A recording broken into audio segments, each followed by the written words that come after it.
Hello there, my name is Aaron Moss, and this is the Starman Manhunter Adventure Hour, presented by Head Speaks. This is an hour-ish long podcast where we'll talk about the Will Payton Starman comic and the Mark Shaw Manhunter comic from the late 80s, early 90s. We'll talk about every appearance of these two great characters. If you've never read them or haven't read them in a while, this may be a good time to explore these issues. Now, let's get started with our first comic.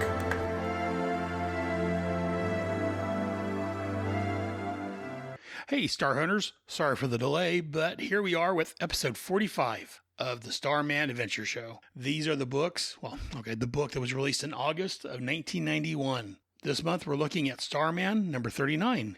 The cover date was October of 1999, but the on-sale date, as I mentioned, was August. But it was the 27th of 1991. They're at the tail end of August. Cover price was $1. The title was The Great Starman Search. Writer, Len Straczynski. Penciler, Chaz Trog. Inker, Andrew Pepoy. Letter, Robert M. Piñana. And colorist, Thomas J. McGraw. The cover was done by, pencils was Kevin McGuire, and inker was Joseph Rubinstein. And this was edited by, friend of the show, Paul Kupperberg. So let's go and take a look at Starman. As I said, this is issue 39, and I was doing some quick math, and if I get an episode out every month, which may be doubtful during the holidays, but we'll see, this show should end around December of this year. So I'm leaning probably towards the first part of next year. For good or ill, we're coming up to the end of Starman. We're on 39, and there was 45 issues. So there's only not counting this month, there's only 6 more issues left. Wow, coming up to an end. So let's go and take a look at this issue. The cover of this, we've got Starman, a close-up of his face, and it looks like he's in a plastic bag of some sort. He's got his hands pressing against it, and it's going to his mouth. You know, as a kid, you ever put a plastic bag over your head and breathe into it. That's kind of what he's doing here. And again, at the bottom it tells us, let me see. Sorry, at the top it says Plaxmax is back, and Starman is all choked up about it. So again, from the cover description and the words on it, the dialogue, it tells us this is Plaxmax and Starman's inside of him. Again, we got to wonder if this is going to be actually inside the issue, because anyone that knows Starman knows that he doesn't need to breathe. So if he doesn't need to breathe, he can't be suffocating. Suffocating. So we'll see. But overall, it's an enjoyable cover. It's one that I remember when I think back to Starman, especially these later issues. I do remember this cover. So it's a good cover. Out of 5 stars, I would probably give it 3.5, maybe 4 stars. In fact, I'd go 4 stars for this one, because it's better than just average in my opinion. It's a memorable cover. It's one that I remember, so it does its job. The story starts out, we've got some guy leaning against the wall, and some off-screen voice says, "Are you Starman?" "Yeah, huh? Are you Starman?" "Are you Starman?" Guys, "Nah, I ain't no Starman." And the guy's face gets a look of worry as whoever's is talking to him says, "Bad answer." And we see a huge shadow appear over the guy. Very nice, and the guy's he's smoking a cigarette, and he drops a cigarette at this point. It's a very interesting first page. It gets you to lead in to want to read more to see, who is this looking for Starman and what's going on here. The second page, where we have the title, this is The Great Starman Search. We see that cowboy guy, and he's in a pink bubble, if you will, or wrapping or something, much like Starman was on the cover. And then we get our villain making a quippy quote, "The Surgeon General is determined smoking is hazardous to your health." And they're trying to hide who this is, because they haven't shown us yet. And when we see him on this next page, he's got a blonde wig on and a big trench coat. And again, he's going along asking people if they're Starman, and when they will know, he kills them.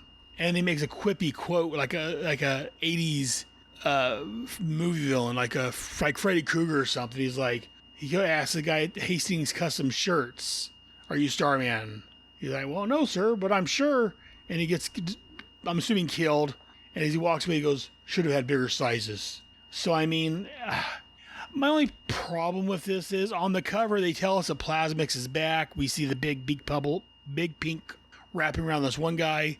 So yet they're trying to hide it, it looks like, on the first couple of pages to give you suspense of who the villain is.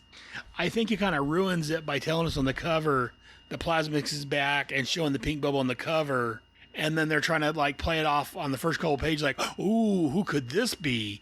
Because again, we can pretty much tell who it is from the cover, in my opinion. Oh, maybe I'm wrong. What do you guys think? Let me know at starman@headspeaks.com. Again, you can email me to starman@headspeaks.com. And then what you guys think? Do you guys like this opening, or did the cover kind of ruin it? And then we cut to Phantom Lady, and she's pulling kind of a Robert De Niro. "Are you talking to me? You better be talking to me. I'm the only one here."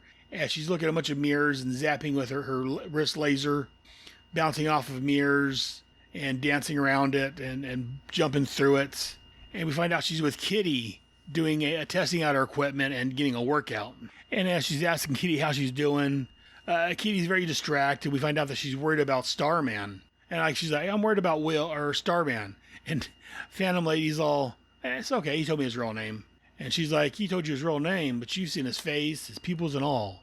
And Phantom Lady's explaining to her, "Well, I'm in the business. I'm a fellow hero, but he cares about you. So, he's not quite as open with his real life because he's being very careful about somebody he actually cares about." And he's like, "That's because I'm in the business, but you he cares about." "Really? What about Power Girl and the beautiful Phantom Lady?" "I haven't seen Power Girl in Phoenix lately. And honey, I'm taken. Besides, who would compete with Rampage, the hottest Amazon in the neighborhood?" And then she's like, "You know what, kid, you're kind of depressed. You're kind of down right now. We do what women have been doing for centuries. Relieve frustration. Power shopping." And nice here on bottom of page 5, just a close-up of Phantom Lady's face. She's got a big smile on her face. Power shopping. And then we cut to the next page where Kitty and Phantom Lady are shopping and trying on clothes. And I'm going to take a quick break real quick. I've been talking about Phantom Lady, and I was thinking this was the same one from, I think it was Charlton Comics back in the day. And I'm just looking real quick. I was looking on Wikipedia to see. And I'm sorry, it was Quality, not Charlton. Quality Comics, where Phantom Lady came from. And no, this is different. So real quick, Phantom Lady, her original name was Sandra Knight.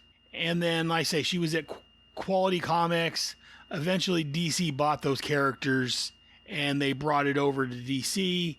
And again, it looks like back in 56, they attained the rights to the Quality characters. And so they brought Phantom Lady over, and Quality characters were in a group called the Freedom Fighters on Earth X, where it was like, if I'm not mistaken, the Nazi had won World War II or World War I, one of the World War, World War II. And Uncle Sam and Phantom Lady and I think it was Dollman, Human Bomb, and all of them was fighting against Nazis. And I was thinking that's what this character was. But apparently this is the second Phantom Lady, Delilah D. Tyler, who first was introduced in Action Comics Weekly 636 back in 1989. And apparently she was the daughter of U.S. Attorney General. She was trained by the original Phantom Lady, who is in the modern day was now an elderly woman. So this is actually the second Phantom Lady, Delilah. And again, as it talks here, she appeared in The Flash and the Starman comic, and I guess she appears in the next Starman comic, the 1994 version. And then she joined the New Freedom Fighters in the 1999 JSA series. So, and again, we're going to talk about what happens to her in the future, because that's for the future, not for my show, but somewhere down the line. If I don't forget, maybe at some point before I end the series, I'll talk about her future, maybe. I don't know, we'll see. But anyway, so Dee and Kitty are out shopping, and Kitty's trying on this cute little dress. And again, she's like, "I don't know about this dress. Do you think we'll like it?" And Dee's like, "Not the point. You don't buy clothes just because someone else may like them." Which makes me think my daughter, when she was younger, used to be really into Teen Beach Movie. about these two kids. They go from modern time back to like a 60s, into a 60s movie where it's very much, surfer guys and motorcycle guys and their girlfriends and stuff. It's basically a modernish day Disney take on West Side Story with some time travel. But, and again, time travel, that's my thing. But anyways, my daughter liked to watch it, and I watched it many times because she watched it. But there's a scene in there, and I try to find the clip, but I can't find an actual audio clip of it. But maybe it's my Google foo ain't that strong. But the main girl who's from the present, her name's Mac. She gets herself invited to this party with the bikers girls. It's the main guy's girlfriend and her friends. And in the movie that they fall into, the main biker, his sister, who's Layla, falls for the surfer guy. And that's where the West Side Story part of it comes in, the two opposing sides, which is a modernized remake of Romeo and Juliet. But anyways, I'm getting off track now. So Mac gets herself invited to the party, and the girls, Layla and the other biker girls, are trying to choose what kind of clothes they're going to wear that'll attract the boys. And Mac, again, coming from present day, I say present day, this movie came out like 10, 12 years ago.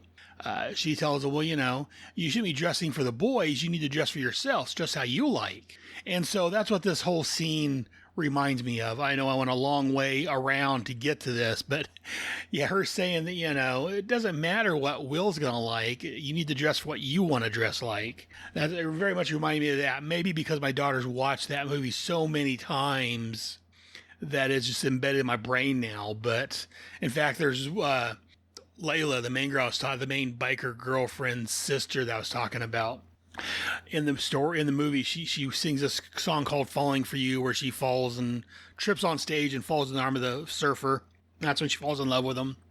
In there, she had a red dress on, and my mother-in-law bought my daughter a red dress at the time, and so my daughter would put that on and dance around singing that "Falling for You, Falling for You."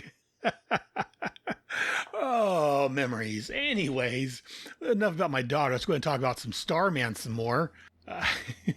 But yeah, Dee keeps going on about how, you buy clothes, how does it make you feel? The confidence, self-esteem from you looking good. And she's like, Kitty's like, why do these things have to be so tight? And confidence is what you need, Kitty. And as Kitty's trying on clothes, again, we see this guy in the trench coat, the blonde hair, come to this guy in the shop, a salesman. Are you Starman? Pardon me, sir? Are you Starman? Please, there's no need to shout. And again, the guy's getting a little loud, so Dee, Phantom Lady hears that. She turns, what the heck?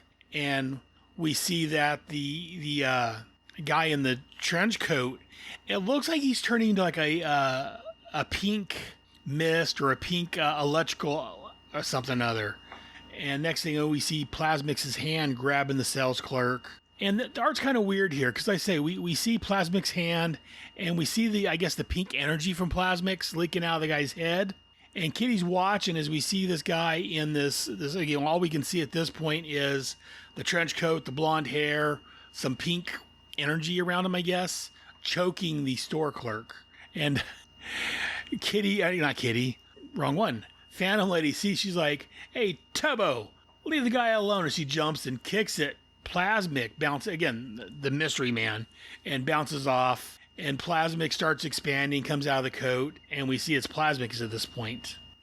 And I thought maybe it was a wig, but maybe when he's regular size before he blows some Plaxmax, he's got blonde hair. I'm not quite sure. And Phantom Lady's like, I don't know who you or what you are, but this is a gas plasma laser, and I know how to use it. And here on the top of page 9, Dee looks a little weird, but again, she's just squinting to look through the scope of her wrist laser. But it looks a little odd there, but it's not bad, just odd. And Plaxmax is like, Plasma is my favorite. And she blasts him. He's like, oh, good. He gets bigger and slips out the door. About this time, Kitty comes out of the dressing room. What was that noise, Dee? Oh, my. And we see Dee sitting on the floor, legs spread, just got knocked down, while people behind him are looking up in the sky and looking around. And one of the girls has a Batman shirt. I think I mentioned it previously in a previous episode that this was the time of Batmania and everyone was wearing Batman shirts because of the Michael Keaton Batman movie. And Kitty helps Dee to her feet, and as Dee's trying to explain to Kitty what's happened, and they look in the sky, and Dee's like, "What is that? Looks like some sort of advertising gimmick gone wild." And Kitty's like, "Oh no, it's much worse. And then we cut to page 11 where we see them outside looking up at Plasmic, expanded huge in the sky, and she's like, "Plasmic, the inflatable assassin." Dee's all, "You're kidding, right?" And Kitty's all looking like, "I wish." I love this here on page 11. This Plasmix is big on this page, and below that is Kitty and Dee watching it grow bigger and bigger. And again, as a comic geek, I love that there's a Phantom Zone comic book shop there on the page. We barely make out the words. It's PHA, and below that ZON. I'm assuming it's Phantom Zone, and this is comics bought and sold. Again, as a comic fan, I love seeing the comic store there. And then we cut to our first appearance of Will Payton, Starman, this issue, and he's flying back from his adventures over in the War of the Gods. I didn't cover that except for my brief mention of it last issue when it crossed over with Will. Again, I haven't reread that in decades. My memory of that storyline wasn't the greatest. I know my friends over on the DCOCD show, they covered War of the Gods. So if you want to know more about War of the Gods, check out the DCOCD show by my friends they're from Australia. They are on the Waiting for Doom podcast. In fact, I'll probably be playing their promo later in the show. Because honestly, I don't see myself covering War of the Gods at any time in the near or far future. I've got a lot of different ideas. War of the Gods ain't one of them. But in case you missed it, we get a little recap here that, he had some experiences in his head. Apparently, he fought the god Phobos. Phobos, I think I'm pronouncing that properly.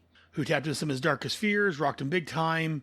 And as he goes to lay down on his couch, go to sleep, he gets woke up by a nightmare of a coon saying, "Wake up, Starman. Will Payton, wake up." And we're like, "Oh, no, not again." And then we cut to his sister, Jane. "Will, wake up." "Oh, Jane, just 10 more minutes, huh?" And she's got the TV on where she's watching this reporter talking about Plasmix going around asking people if they're Starman. If they don't answer properly by saying yes, he strangles the crap out of them. And kind of gives a recap that he's responsible for killing at least 3 people 2 days ago. And it's just asking the real question, where is Starman? Because again, Starman's been away. I don't know how long it's been since the War of the Gods took place. But apparently since the start of this issue and now it's been 2 days. So he's been gone for a little bit. And again, I love that Jane knows that Will is Starman, and she's his right-hand man, if you will. As they said in the recent Spider-Man movies, she's his guy in the chair. Even though she doesn't have a chair in computers, but she is his sounding board. She knows who he really is. And I like that family aspect that they have, that he's got this sister they can rely on and talk to. And so, again, Will's got an idea. He calls up the directory assistants. Again, for the kids that maybe listen to this podcast, back before we had the internet, if we wanted to find someone's phone number, we had to call 411 to get directory information. So he gets the number for rodeo days, and he gets a hold of the guys in charge of rodeo days, and he offers his services as a guest appearance at the rodeo the next day. So we cut over to seeing Starman on a horse, and I didn't know I needed to see this page until I saw it. Starman riding on a white horse, the horse rearing up, Starman sitting up in the saddle holding his white hat up in the air as we get the announcer saying, "Yay, Starman!" And again, so Will says he's got his name plastered over the media, hoping that the big deadly balloon saw it. And we also get Kitty and Phantom Lady there, also riding horses. Kitty's dressed up in cowgirl gear, and Phantom Lady is just dressed up as Phantom Lady. And as he's riding along, there's in the rodeo stand where the horses and all that, there's like inflatables and stuff. There's this big purple inflatable there, and it says, "Are you Starman?" He's like, "Huh?" And then it turns like into Plasmix. Like, "Are you Starman?" "Yeah, Dumbo, it's finally me." He's like, "I thought so." And he grabs Starman, and he's like, "Yum, now my kill program can be fulfilled." He's like, "You tried this before and it didn't work, Plasmix." And as he swallows Starman, here I'm on page 14, there's like a bubble or word that says gulp. And Starman's like, "I've popped your balloon before." And so again, I like Will's floating inside of Plasmic, and he's trying to use his heat from his finger to poke through Plasmic. And Plasmic's ha ha ha, tickles. I'm puncture proof now, Starman. Can't hurt me. He's like, huh, he's right. No effect at all. Even though I'm more powerful than the last time, these plasma charges are getting to me, sapping my strength. So again, I like here on the bottom of page 15, we get Starman just powering up, and his normally black costume is mostly yellow with some black dots in it, as we get light and heat just pouring off of Starman as he's powering up to unleash one of his big bursts. And I just love this image here. This image here is very nice. I mean, the whole book's got good art in it, but I love the way this image is when they reverse the coloring on it. And while I do like Starman's current, blackish costume with the red highlights, being how it's the original, I like what's referred to as the peanut butter and jelly costume more, but that's just because it's his original costume. And it's different. It shows, I think it shows more of the lightheartedness of the character, where this is a little bit more 90s, a little more, in quotes, grim and gritty because it's a darker costume. But still a nice costume, don't get me wrong. And I like here so we got the panel of Starman heating up and powering up. The next panel over, we get a close-up of Plasmic's face. He goes, "Oop," and his eyes look all confused. And the top of the next page 16, the top panel, we see Plasmic basically just throwing up Starman, fire roaring out of his mouth. And one of the cowboy guys got a little too close, caught on fire apparently, because Kitty's like, that man's on fire. And so Kitty jumps off, runs over, pet him out. And we get Starman off, he's watching that going on off scene as he says Kitty saved him. But he's like, you better not try that again. So again, he grabs Plasmic, starts pulling on him. Come on, we're going for a ride. He's like, I like it here. As Plasmic grabs onto a flagpole. And again, he's starting to stretch out before Will loses his hold on him. And he snaps back into place. And Kitty and Phantom Lady are trying to figure out what to do to help, because again, they're both ground people, they can't fly, so there's nothing really to do to help at this point. And again, I like Will being Will. He's concerned about the people around him, about civilian casualties, so he yells at some police down the ground to get the civilians clear. And as he's doing that, Plasmic just punches him. He was like, ouch. Plasmic's like, gotcha. And I love this grin on his page here on page 17. Just this smile on Plasmic's face, like, gotcha. And the police are trying to clear people out, and there's this one fat redneck guy, got a cowboy hat on, a hot dog, and probably a beer. Are you kidding? I paid for a show, and I'm going to see a show. So again, just like ordinary people, they're stupid. They've got a superhero battling. Again, it's very dangerous because the cowboy just got caught on fire due to the battle.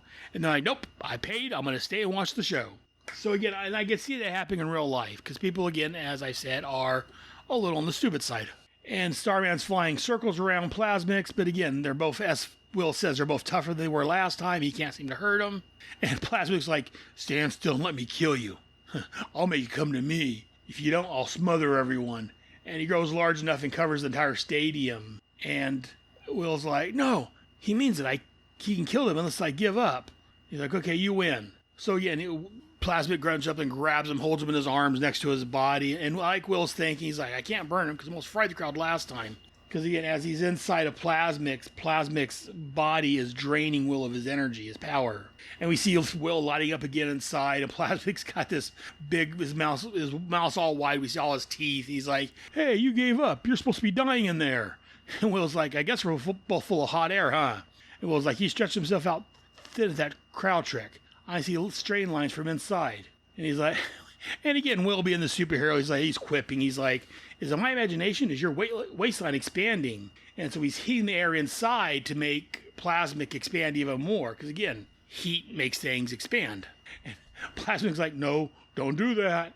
And Will's like, your turn to give up before you bust. And Plasmic's like, no. And here on page 20, we see Plasmic's just exploded, just popping like a giant balloon, just boom. And apparently he's not just like a balloon, because apparently he's got full of gooey stuff. Because Kitty and Phantom Lady are down the ground, they're covered with pink goo, and he's like, yuck. Will comes flying down. You guys okay? Just messy. He's like, nothing, a hot shower and a good dry clean couldn't cure you. I'm not sure. I'm really not sure. I didn't mean for that to happen. And so they're cleaning up and going to burn the rest of it to ashes. Again, lovely artwork. I love the artwork in this book. I love the way it's been written. I think that the writer does a fantastic job on this. This is still Len Straczynski doing the writing. I think he does a fantastic job writing the character, the dialogue, and everything going along. And the artwork, for the most part, is great. There's a few panels here and there that's a little wonky, but overall, I'm enjoying the artwork in this still. And then we get a next page, on page 21, we get a caption saying later, where Dee is dressed in her civilian garb, and she's at the airport getting ready to leave. And Will's like, "Are you sure you need to leave, Dee?" I sort of thought, "Well, I like having you around."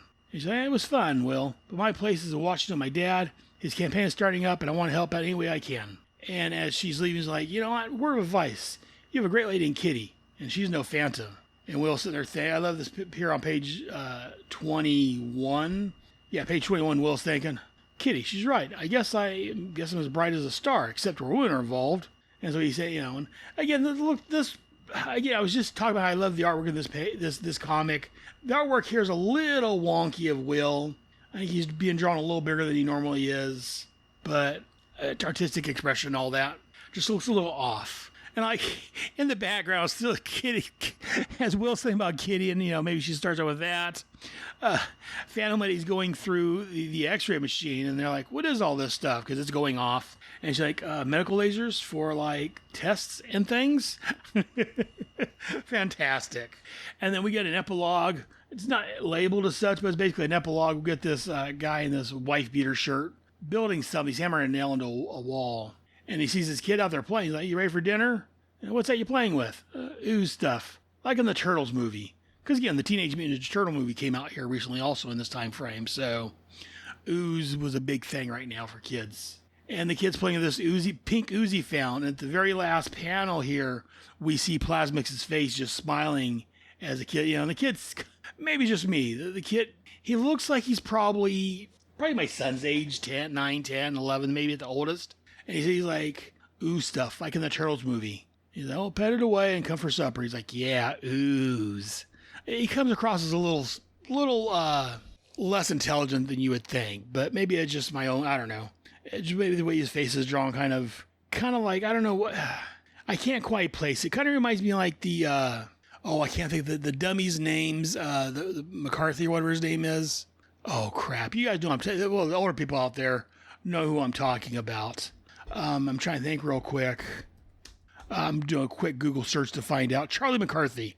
There it is. His face there kind of reminds me a little bit of Charlie McCarthy, the ventriloquist dummy from The Entertainer, Edgar Bergen, who, again, I remember from when I was younger.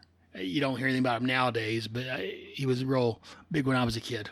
And then we get our next issue blurb next, Viva Las Vegas. And again, it was a great issue. I enjoyed this. Kind of funny. I'm looking real quick at the next issue box, and the next issue box is a mistake because it's got instead of talking about Las Vegas, it's talking about this issue. It says he's back. Plasma's come to Phoenix, ask him the musical question, "Are you Starman?" And he's killing everybody who answers yes or no. So, and then below that, we get Paul Kupperberg, the editor, saying that it's next issue we get our new penciler, John Calamy. So, again, great issue. I think it's a little odd that they got the wrong next issue blurb there, but, Anyways, what do you guys think? Did you guys enjoy this issue, or am I crazy? Let me know. As I said previously, send me an email to starman@headspeaks.com. You can also go to my website, headspeaks.com, and click on the link for Headcast Network, or go directly to headcast.headspeaks.com. And there's a form at the bottom you can fill out if you want to send any information my way or any thoughts. I would love to hear from you guys. But we're going to take a quick promo break. I'm going to play a promo for the DCO CD, as I mentioned earlier, plus a couple of other shows. And we'll see you on the other side in just a couple of minutes. Let's all go to the lobby. Let's all go to the lobby. Let's all go to the lobby to get ourselves a treat. The Starman Manhunter Adventure Hour will be back after these messages. Oh, hi, Dr. Sterner. Hello, Paul. How are you doing these days? Yeah, I'm good. Since you cured me of my DC OCD, I've got so much more time on my hands. It's been for the best. Well, personally and professionally, I'm quite proud of what we have achieved, but I have some bad news for you, Paul. What? There's something missing without your DC OCD there. Oh. I've even heard friends of yours been saying you're basic, a little boring. There's no there. Oh, what should we do about it? My God, I hate to have to say this, but we have to go bring it back somehow. Well, shall we do some more sessions and I can use them to talk about DC events that we haven't covered, like Dark Crisis and Fear State, those sorts of things? I think that might be for the best, Paul. Let's reconvene in 2024 for more sessions of DC OCD. And that'll make me interesting? We will see, Paul. We will see. Justice League International, Blah Ha Ha Podcast. A new monthly show chronicling the adventures of the JLI era by Keith Giffen and J.M. DeMatteis. We'll be going issue by issue in release order, tackling the core Justice League title, Justice League Europe, and the quarterly book. Along the way, we'll take time out for special episodes covering various spin-offs, cartoon appearances, the infamous TV pilot, and much more. So join me in an ever-changing roster of guest hosts as we celebrate your favorite JLI members, such as Martian Manhunter, Batman, Dr. Fate, Black Canary, Fire, Ice, Maxwell Lord, Oberon, Captain Marvel, Rocket Red, Captain Atom, Mr. Miracle, Guy Gardner, Booster Gold, Blue Beetle, Nort, and many, many more. Justice League International, Blah Ha Ha Podcast, part of the Fire and Water Podcast Network. Want to make something of it? Hey everybody, Michael Bailey here with a trailer announcing the return of It All Comes Back to Superman. Well, sort of the return of It All Comes Back to Superman.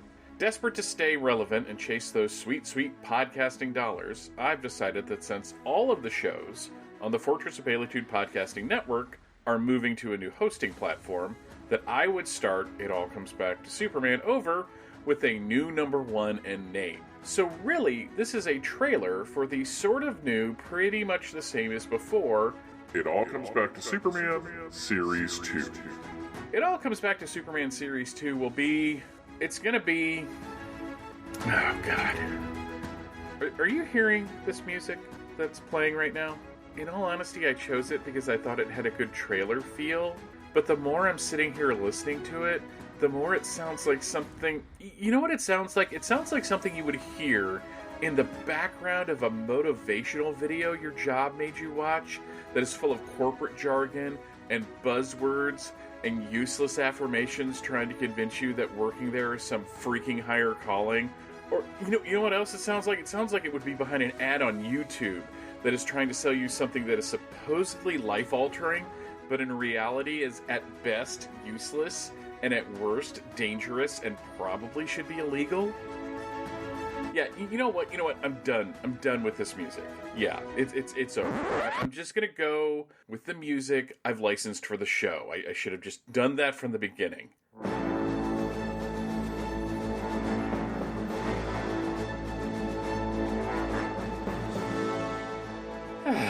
There. That's better. Anyway, It All Comes Back to Superman Series 2 will be pretty much like the first series, just with a convenient new numbering system. Episodes will be erratic at first, because it's me, but hopefully by the end of 2024 they should be released on a regular basis. Some episodes will be one-and-dones. Some will be part of rolling series with names like The Earth 2 Superman Files, and Close Maketh the Villain, the superpowered makeovers of Lex Luthor and Brainiac. There might even be holiday specials every once in a while, as well as episodes from the previous feed making their way over to the new one, just to kind of freshen them up a bit. No matter the subject, movies, comics, action figures, prose, the show will be all about my love and fandom for the greatest fictional character ever created. It All Comes Back to Superman Series 2. Part of the Fortress of Baileytude Podcasting Network. Available through Libsyn on Apple Podcast, Spotify, and other pod-catching platforms. Show notes and other bits and bobs will still be available on posts over at www.baileytude.com. www.fortressofbaileytude.com.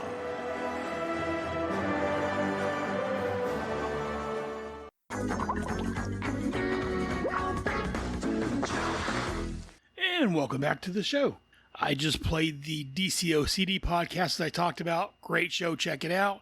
Also played the JLI podcast, the JLI Bwahaha podcast by a buddy and friend of the show, The Irredeemable Shag. He just finished recording his final episode of his show. So great job, Shag. I'm proud of you. I was guest hosted over there back on issue 13, I think it was, or episode 13. When it crossed over for the Suicide Squad. So thanks for having me on, Shag. It was a blast. I love listening to your shows. You do great work. And one of Shag's lifetime podcasting mates, I guess, Michael Bailey also has a Superman show called It's All Comes Back to Superman, which I played a promo for that. Again, I love what Michael does. He's a great podcaster. One of the guys that got me into podcasting, listening to his shows and talking with him. So check out those shows. Those are fantastic shows. But enough of them. Let's get on with me. And here is Copy Comics Comic Rack.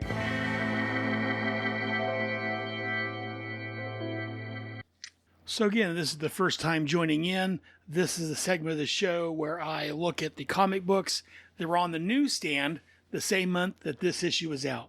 So this month we're looking at the books of August of 1991. Again, this isn't everything. These are the books that either caught my eye or that I was buying. Or a quick reference, I may refer to something as a Billy book. My best friend at the time, one of my best friends, was Billy Tevnan. We both read comic books, and for a while there, he would buy some, I would buy some, and we would share. Eventually, we stopped hanging out, and I had to buy the books I wanted to read. So I may still be referencing Billy books. I'm not sure. 91. I think we were still hanging out this time, so there's probably still Billy books involved. But let's go ahead and get on with this segment. So we're going to go ahead and look through here. And the first book up, again, I wasn't buying this book, but I will reference it because we've mentioned over my G.I. Joe podcast, The Nom. This was The Nom issue number 61. I know several of my friends over there on my G.I. Joe podcast have referred to this, and they love it. It was being written at this time by Chuck Dixon, who my buddy David Finn over on the Signal of Doom podcast, he's talked to Chuck several times. So they probably talked about The Nom over there, if I'm not mistaken. So definitely highly recommended book. Moving on from there, there was Action Comics 669. This had the Rose and Thorn appeared in this issue. This was being written by Roger Stern. Again, loved the Action Comics book. This was part of this is part of the Triangle era where they had the S shield or the triangle in the front and it was labeled and you could follow along the books in order chronologically wise. Again, for more on Superman, I'll say this one time. There's several shows, a couple by Michael Bailey. There's It's All Comes Back to Superman, which they talk about Superman. And then I'm not sure if it's still going on. I haven't listened to much podcasts recently just because of time. But there was also a From Crisis to Crisis, a Superman podcast that Michael was doing with his buddy Jeffrey Taylor. Michael Bailey and Jeffrey Taylor. And that was covering this era of Superman. Great show. Loved it. One of the first ones I started listening to when I got listening to podcasts. Moving on, Adventures of Captain America number 2. I want to say this was a reprint book, but I could be wrong. No, I think this is just telling some stories about Captain America from the past. I'm pretty sure I had that book, though. Again, I was buying almost everything DC and Marvel. Adventures of Superboy number 20. This was based on the TV show on, I want to say CW, but the CW is recent. I forget where it was at. But there was a TV show called Adventures of Superboy, and this was the comic based on that TV series. There was The Adventures of Superman number 483. Again, great storyline. This one was written by Jerry Jerry Ordway, who I love as a writer, I love as a penciler, fantastic artist and creator. Adventures of Superman annual number 3.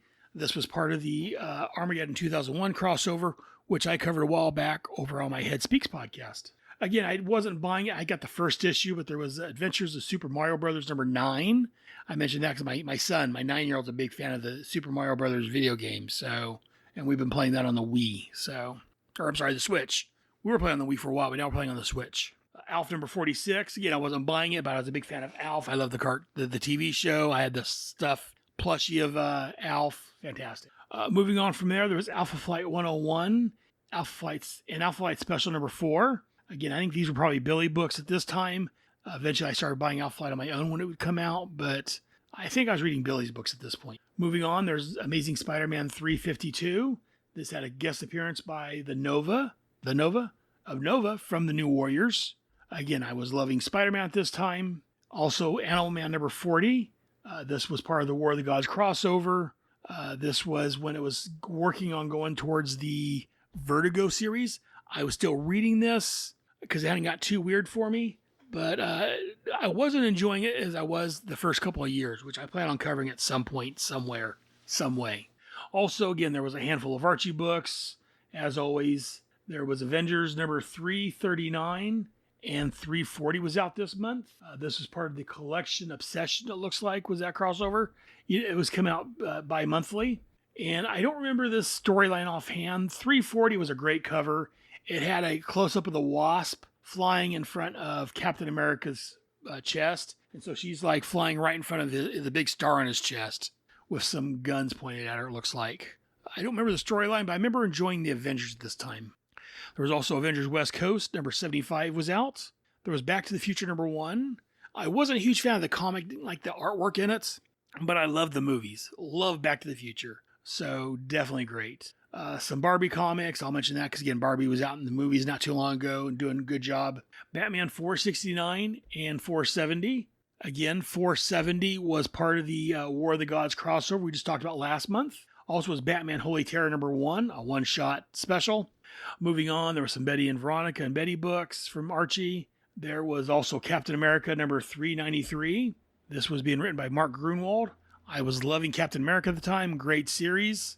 Also, speaking of captains, Captain Atom, number 57, part of the War of the Gods. In fact, this might have been the last issue of that. That looks like this was the last issue of his book. Because, again, this was going on the same time as Armageddon 2001, which, again, to find out why they ended this book, go over to my Head Speaks podcast, look at the back episodes, and listen to my War of the Gods. I'm sorry, try that again. Go back and listen to my Armageddon 2001 coverage, because that's why this book ended. Grumble, mumble, grumble, grumble. Moving on from there, again, I didn't buy it, but there was Captain Planet and the Planeteers number 1, big cartoon back in the day. Moving on from there, next book we're going to mention is a lot of books I'm skipping over just because I wasn't into them. Challengers of the Unknown number 8. This was, I want to say, a 12-issue maxi series by Jeff Loeb and Tim Sale. Great book. Again, Challengers has always had a problem sticking around. They tend to stick to miniseries or max series for them, but I've enjoyed it for the most part. Moving on from Challengers of the Unknown, there was Comet number 3, part of the Impact Comics. There was Daredevil number 297. Looks like Typhoid Mary was on the cover. Again, I was enjoying this Daredevil book. Darkhawk number 8. This was a newcomer to the Marvel Universe. I love Darkhawk. Deathlock number 4. Another good book. Deathstroke the Terminator number 3. This was part of the Titans universe, being written by Marv Wolfman. I loved the Titans universe at this time. I thought they did a great job. Again, I'm going to mention just because I'm Brotherhead, a.k.a. Big Perv, my old job at the internet company. Debbie Does Dallas number 6. I never owned this one, but it was a thing. Demon number 16. Detective Comics Annual number 4, which, again, Detective Comics was part of the Armageddon 2001 crossover. Dr. Fate number 32. This was part of the War of the Gods crossover. And this was an interesting time for DC Comics. The annuals were going through one crossover, the Armageddon 2001, while the regular books were going through the War of the Gods crossover. And again, out of the two, while it had its problems, I enjoyed the Armageddon 2001 crossover way better. Apparently, see, now I'm covering that, and I don't plan on covering War of the Gods. Speaking of doctors, over at Marvel, they got their own doctor, Doctor Strange, Sorcerer Supreme, number 34. And I didn't buy it, but since I'm talking about doctors, there was a Doctor Who magazine 177. This was Marvel UK. Doom Patrol number 47. I think I was still buying this before it got too weird. Yeah, I'll mention that because they recently had a show on Max, which I really enjoyed. Back to my comments about everything, even video games having a comic book. Double Dragon number 4. Moving on from there, Excalibur number 42. This was a Billy book. And then there was Fantastic Four number 357.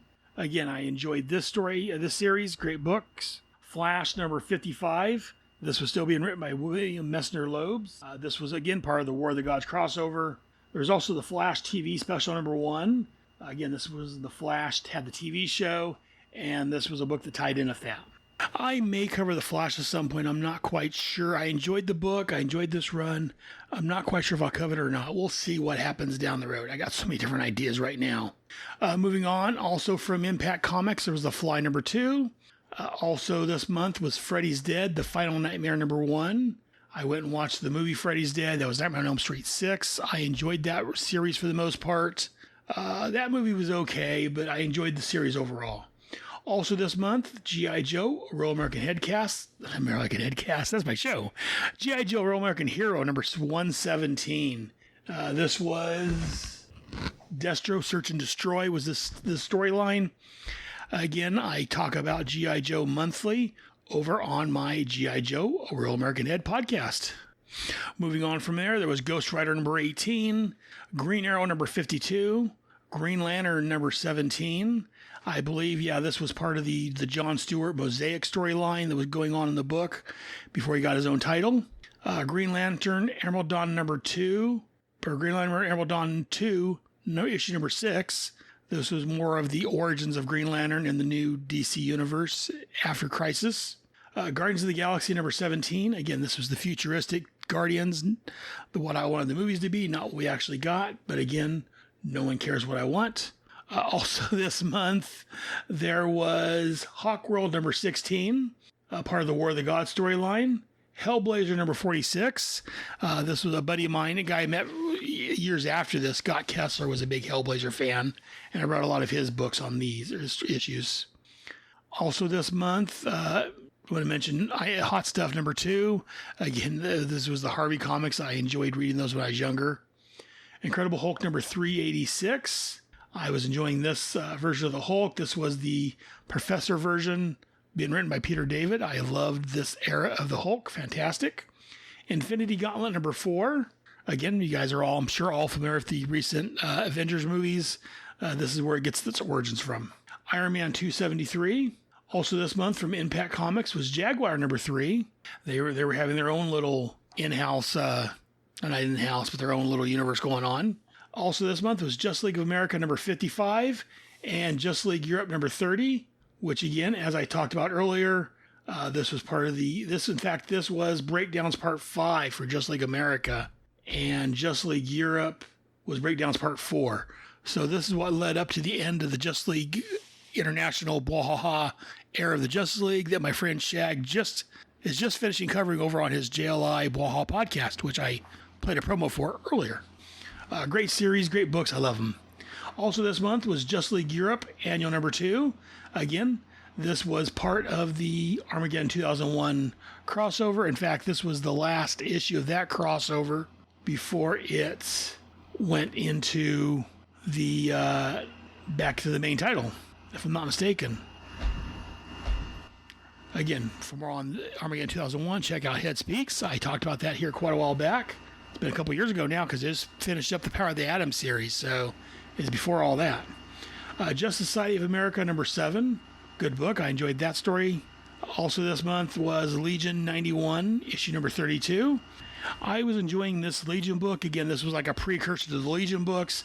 I enjoyed this. I didn't care for much when it ended. It became Rebels later on, but I was enjoying Legion. And friend of the show, Derek William Crabb, if I'm not mistaken, covers the Legion book over on one of his podcasts. Sorry, I forget which podcast it is now that you cover it, Derek, but I know he covers that. Also, back over to Impact, we have Legends of the Shield number 4. Speaking of Legends, there was Legends of the Dark Knight number 22. I talked about a minute ago Legion of Superheroes number 23. Again, this was part of the 5 years later Legion. In fact, this had Lobo on the cover with an unconscious Brainiac 5. Also this month, I didn't buy it, but there was a Lost in Space issue number 2 from Innovation Comics. Innovation was doing a lot of the movie TV tie-ins at the time. I know that they were doing like the Nightmare on Elm Street books and some of the other ones. Moving on from there, we had Mark Spector Moon Knight number 31. I was buying that one. I enjoyed this Moon Knight book, and also here in the last couple of years, they had a Disney Plus TV show for Moon Knight. Marvel Age 105, this is kind of like a preview type book talking about things coming up. Marvel Comics Presents number 86 and 87. This is a bi-weekly book, mostly on Wolverine, with other stories in it. It was their anthology book. Marvel Superheroes number 7. This one was big on the X-Men this month. Marvel Tales featuring Spider-Man number 254, which was a Spider-Man reprint book. Mask number 1. I never bought the comic or read the comic, but I enjoyed the movie with Jim Carrey, so there is that. Mighty Thor number 437. This one looks like it had Quasar in it, who I really enjoyed that Quasar book. I was enjoying Thor. Thor is one of those that I've talked about before as hit or miss with me. I was buying it at the time, so I was enjoying it right now. Also this month, Namor the Submariner, number 19. I was buying Namor. As I mentioned previously, from my wife's behalf, New Kids on the Block, Backstage Pass number 7. New Titans Annual number 7, which was part of the Armageddon 2001 book, or crossover. I was enjoying the Titans, and again, as I've said previously, I would like to cover that at some point, somewhere, somehow, somewhen. New Warriors number 16. Again, another great book. My friends, I believe it's Delvin to Dark Web Williams, and I believe Jared is doing that one over on the Longbox Crusade. Definitely check out their shows. Got some great shows, and I'm enjoying their New Warriors coverage. NFL Super Pro number 1. I bought this. It was a Marvel book, had Spider-Man in it. It was a Marvel book. What can I say? I was addicted. Speaking of Marvel books, Nick Fury, Agent of S.H.I.E.L.D. number 28. Back to Innovation. I mentioned this book a few minutes ago. Nightmare on Elm Street number 1. I had this book. In fact, I still might have this one. Nintendo Comic System number 9. I didn't have it, but I just wanted to mention it because it's Nintendo. The Official Handbook of the Marvel Universe, Master Edition number 11. I think it's over on the Fire and Water Network. They have a show covering the Handbook of the Marvel Universe. The original Ghost Rider Rides Again number 4. These were reprint books, which I picked these up because I didn't buy the original stories. Again, since it was recent in the movies, there was Planet of the Apes, issue number 15. I wasn't buying it, but I wanted to mention it. Punisher number 53. Punisher War Journal number 35. Punisher POV number 4. Again, I was buying all these. Good books. This, I don't remember. I think this may be near the end of the Punisher, but I forget how long it went. But yeah, there was the Punisher War Journal, and the Punisher POV was a 4-issue mini-series on like thicker paper. Quasar number 27. Again, some friends of mine was covering that book for a while on the Quantum Cast. Ragman number 1. Ragman finally gets his own book. I know I've got some friends of the podcast that are big Ragman fans. I'm going to mention this, not that I bought them, but just because they've had a movie out recently and they're supposed to be having a cartoon coming out again soon. The Real Ghostbusters. It was a Marvel UK book. Issues 165 through 169 came out this month. Looks like it was probably a weekly series. Moving on from there were some Richie Rich books, RoboCop. But moving on, the next book that catches my eye, Sensational She-Hulk number 32. Again, I was buying this. This was more of a comedic look at the She-Hulk. This is being written by John Byrne. This was kind of along the lines of what the recent She-Hulk Disney Plus show is based on. Moving on from there, Sergeant Rock number 17. I wasn't buying it at the time, but it's Sergeant Rock. Shade the Changing Man number 18. I think I had stopped it by now. I'd picked up the first arc or two, and it was okay, but it was a little too weird for me at the time. Moving on, Silver Surfer number 56 and 57. Sleepwalker number 5. Again, another new title for Marvel, new character, and they had Spider-Man in the book this issue to help kind of sell it. Speaking of Spider-Man, there was Spectacular Spider-Man 181. Good book. I enjoyed that one. Moving on from there was also Spider-Man 15. This was one of the last issues of the adjectiveless Spider-Man. Oh, actually, I'm wrong. He had stopped by now. This was started up again for Todd McFarlane to do. He was writing and drawing it. By this point, he had left, it looks like, because this issue was written and drawn by Eric Larson.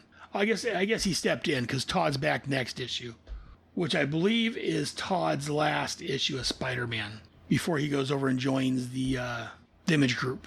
So I was enjoying it for what it was. It was a Todd McFarlane, knew what you were getting.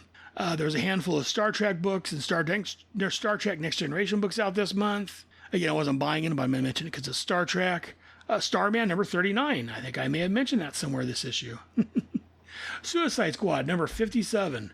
part of the Dragon's Horde storyline, which I'm currently just started over on my Task Force X podcast.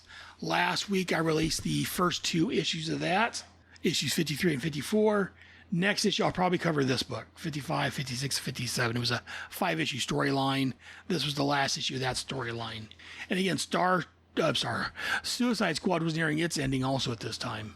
It only had less than a year to go, I believe. Superman number 60, again, part of the Triangle era. This was by Dan Jurgens, was the writer and penciler. Love Dan's work, fantastic.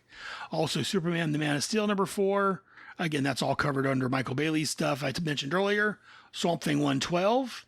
Moving on, there was some Teenage Mutant Ninja Turtle books, Terminator 2, which I'm not going to get into. Then there was Toxic Avenger number 7, which was, again, I think I've talked about this before. I met the creator of it. He's supposedly got a new movie coming out with Peter Dinklage as Toxic. I don't understand. Anyways, again, there was a movie called Transfers back in the day. There was a comic book on them from Malibu. Transformers 321 and 322. I believe by this point the regular Transformers book had stopped, but this was a Marvel book doing the Transformers. Uncanny X-Men number 281. Looking at the cover of this one, it looks like a new team is born, so it looks like this is probably when they started the blue and gold teams, I'm thinking. Great area. I love the X-Men at this time. Moving on, War of the Gods number 2, which ties into this issue of Starman. And I mentioned before that's probably won't hear much more other than talking about it when it shows up here. Also this month, back over on Impact, was the Web number 2. Back to Spider-Man, there was Web of Spider-Man number 81. This would be written by Kurt Busiek. Fantastic writer. Loved Spider-Man at this time also. West Coast Avengers number 6.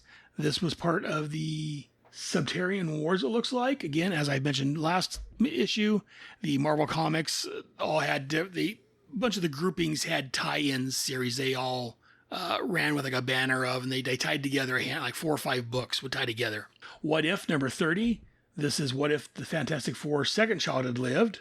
Again, I love What If, great series, and Disney Plus has a TV series based on that. Who's Who in the DC Universe number 13. And Who's Who in the Pinpack Universe number 2. Again, Who's Who is covered over on Rob and Shag's Who's Who in the DCU podcast. Great show. I love it. And I don't know if they ever did or not. I know at one time they talked covering the Impact comics, if I'm not mistaken. Wild Cards trade paperback. I never picked up the comic or the trade paperback, but I popped back on novels at some point later.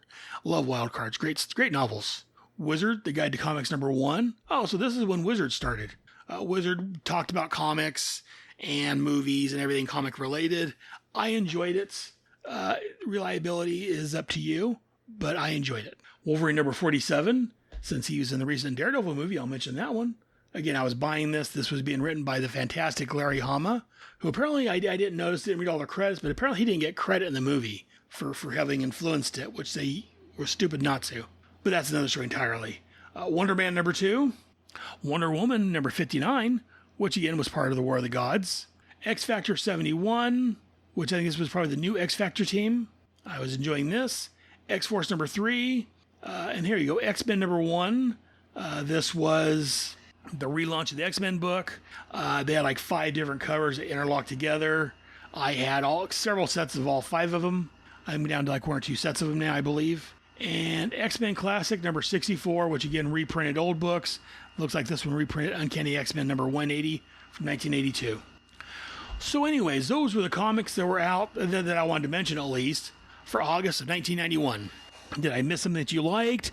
Did you guys read any of these books? Let me know. I'd love to hear from you guys. Again, email me at starman@headspeaks.com. And that's going to do it for this episode. We're just about an hour or so. Again, just a little over an hour, but by the time I take out pauses and breaks and all that, it may be about an hour. Until next month, when we cover the next issue of Starman, which, again, my mind blanked out on me. I believe we're looking at Starman number 40, yeah. Starman 40 next month, which, again, Starman's in Vegas.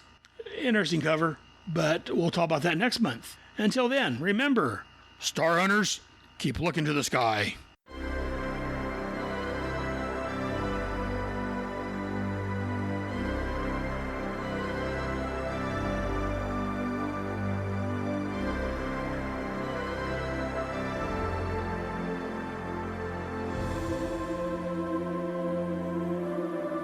Thank you for listening to another great episode of the Starman Manhunter Adventure Hour. Please join us next month for another great, fantastic episode as we cover another issue of the Will Payton Starman series and the Mark Shaw Manhunter series. Keep in mind that these podcasts are not affiliated or endorsed by DC Comics. I'm just a fanboy who loves these comics and wants to spread these love with everyone else out there and just talk about them.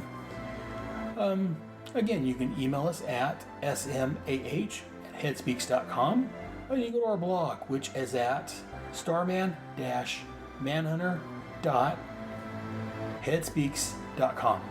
You can also go to the Facebook page at facebook.com/Starman Manhunter Adventure Hour. No spaces, all one word. But once again, thank you very much for joining us. Until next episode, this is Aaron Moss saying, see you in the funny pages.